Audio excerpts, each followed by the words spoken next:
Hey, what's up guys? Welcome to the Jetty Jet Show. I'm Jetty Jet, and today we're going to be working on Mona from Genshin Impact with an emphasis on how I produce my daily sketches. I want to show you guys how I go about getting my sketches to a level where it's presentable, is very professional, and also very fast. Most of the times I tend to go over my time, but I'll be walking you guys through the process of how I get to these different milestones where I'm kind of satisfied. But that's always up in the air because I have a problem with overdoing things, which leads me into my next point. I want to thank everybody who stuck around long enough to receive this package from when I announced it, which was 3 months ago. I took about 2 months just to work on this. I worked on it on and off, not like entirely the whole way through, because a lot of things happened in between, and I decided to throw in a lot more content for the reach around tier, which is the NSFW tier. Definitely not for kids. So Genshin Impact. So for this year I made it kind of a goal to play a little bit more video games. For the first 2 months or so I played Genshin Impact, and it's an incredible game. It's so well polished.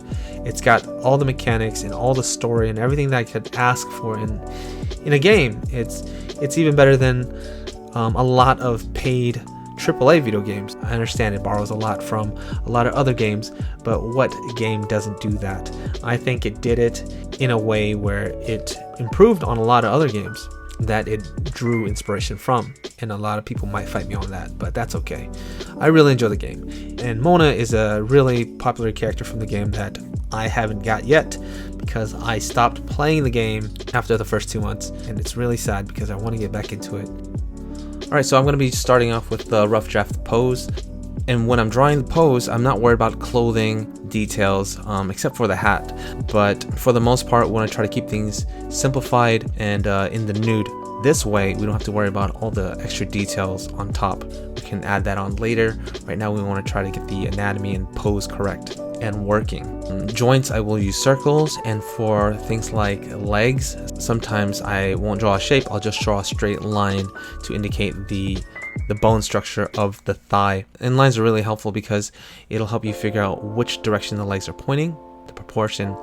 Just try to keep things simple. If you're having trouble with the anatomy, always try to take a step back and see how you can reduce it down even more to something a little bit more understandable, a little bit more digestible. And as I always like to say, this isn't a how to draw anatomy drawing. This is my process breakdown tutorial. So if you have trouble with anatomy, check out my YouTube page. I provide a lot of information on the fundamental drawing structures. Alright, before I get carried away, back to the drawing. So as you can see, I've added a lot of details for the clothing, but if you look closely, for the most part, the clothing is very form-fitting, so it makes it a lot easier. Things like cuffs, shoulder pads, creases and wrinkles will help to suggest the clothing. So to make it a lot easier, I gather as much references I can, have them all around, that way I can see exactly how the outfit is. So that makes it a lot easier because I'm not designing the character.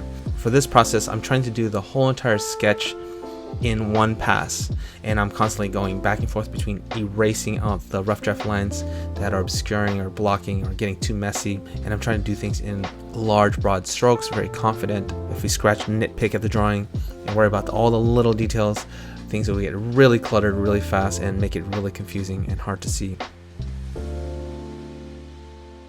So at this point, this is a great spot to stop if you're trying to do daily sketches. You want to try to keep things manageable and simple and try to maintain that sketch every single day. But there are a few little tweaks here and there that you can add very quickly to beef it up, and that is adding some shadows in. But this allows me to establish the lighting as well. So for this, I'm using more of a daylight type of lighting scheme, so very bright afternoon light, so the light's peeking right underneath her hat as she's lifting it up, and all the other little shadows exist right underneath the forms and inside crevices. So what I do next is I add in a flat silhouette, and to make it really pop, I'm going to add a glow into the shadows. So this is a great point to stop and call this another daily sketch, and you'll have 2 daily sketches.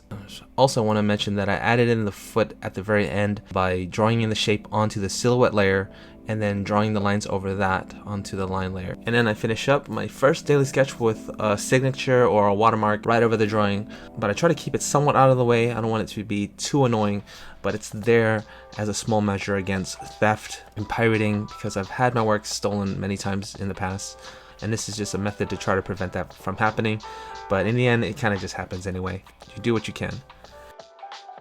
So right now I'm painting in the local colors just underneath the shadows, and I've turned my shadow layer into a normal layer, so it's no longer multiplying onto the character. And I go between turning the shadows on and off just to try to get an idea of how the colors are going to be underneath. Notice the file is called illustration. So at this stage, when I'm coloring or moving on to my next stage, I don't just paint on my first art file. I actually create a new file, and I copy all of the files that I need onto this new file, and I work from there. This way I always have a backup, and I work in stages. Okay, so notice how I'm painting all of the characters' colors onto one single layer. Again, this is to maximize the speed and efficiency. It might be a little tricky if you're used to using flats and having everything perfectly divided, one layer per color or object. But this is more of a painterly approach. So when I'm laying down these local colors, I want to keep in mind the value, and that is how dark the object is in relation to each other. So notice how dark the stars are against her stockings, things like that, so that things don't just like seem one neutral tone throughout. And now I'm painting into the shadow layer.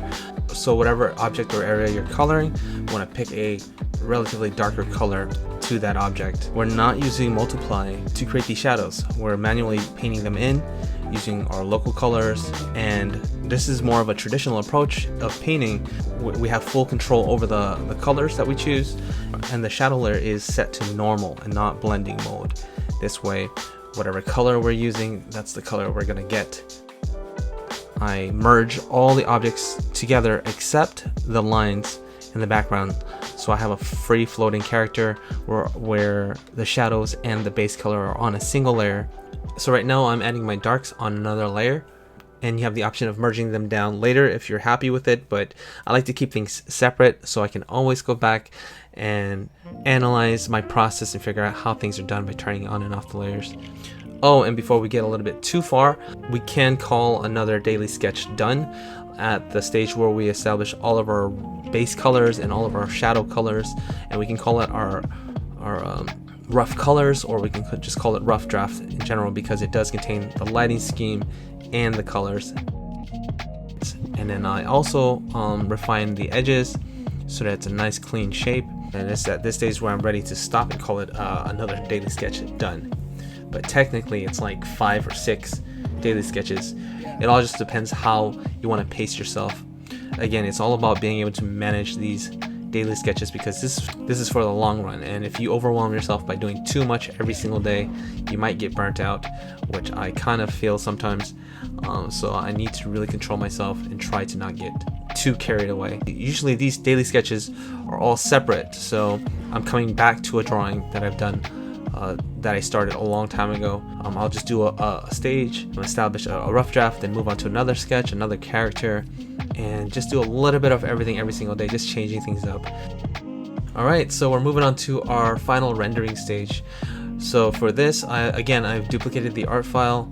You can keep the same one that you're working with, but just to make sure we have a backup of everything, I duplicate it, and I list this one as render 2, and I've merged everything together, including the lines and the cape behind her, because I'm going to be painting directly onto that layer and refining it on that layer.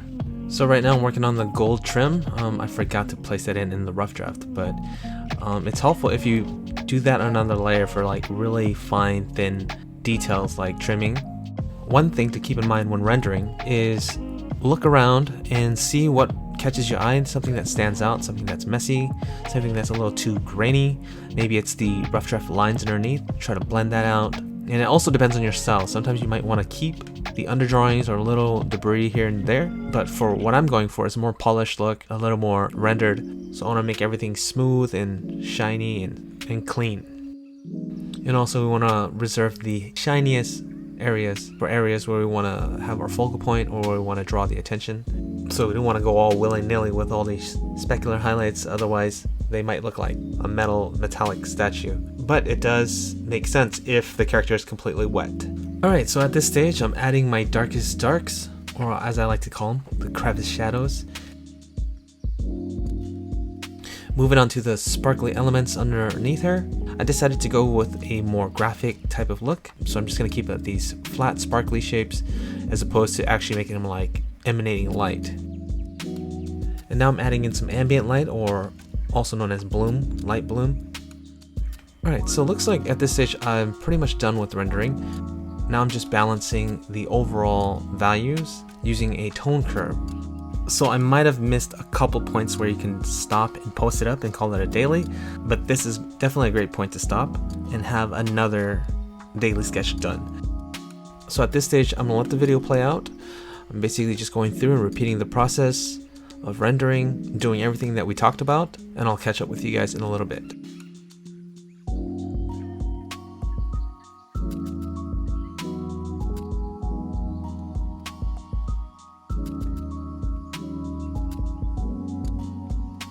Okay, so at this stage I'm adding in a blue gradient for the background, and I'm thinking of kind of a cloudy sky, a daytime sky, and on another layer I'm creating these cloud shapes using the droplet brush. I believe it's one of the stock brushes. It isn't up as I'm recording this, but it will eventually be up in my Gumroad store. But you can also use other random scatter brushes. This is just to create some shapes as a base for the clouds.